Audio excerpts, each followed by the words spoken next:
I can still remember my first day on the force. Salem PD was in this tiny building on the edge of town. It was old, crowded, and completely insufficient to handle the day-to-day operations. Protecting Salem was getting harder and harder. Finally, the city decided to convert the old armory into our new headquarters. And when we finally moved in, I couldn't believe how big and modern the place was. Not bad for one of the first buildings in Salem. Plus, it just felt right. It used to be the city's first line of defense in a wild frontier, and now it had resumed its post once again, only this time in a modern world. The first week was a little chaotic as we settled in. One officer reported that someone had removed his gun from his locker. It took him 20 minutes to track it down, and when he did, he found it leaning against the wall in one of the unoccupied offices. Also, the late-night station operator reported a strange phone malfunction. Occasionally, when someone would call in to report a shooting, the recording would just stop.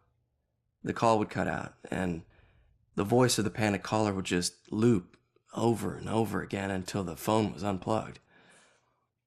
Strange occurrences weren't just honest mistakes or faulty phone lines. One evening, the medical examiner came running down the hall in tears. She noticed that her scalpels and other tools had gone missing. She went to get more from the cabinet, but stopped cold at what she saw in the reflection. A ghostly silhouette of a Civil War soldier was standing over one of the corpses.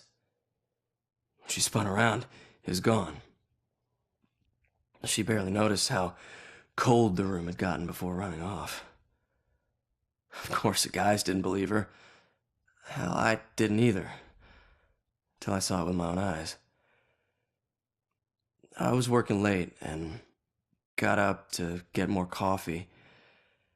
As I rounded the corner, I saw it in the reflection of the trophy case. It was staring right at me. He lifted an old, ghostly rifle and pulled the trigger. The trophy case fractured into a spider web of cracked glass, and I took off running. The captain didn't believe me and docked my next paycheck to replace the glass. I didn't care if people thought I was crazy.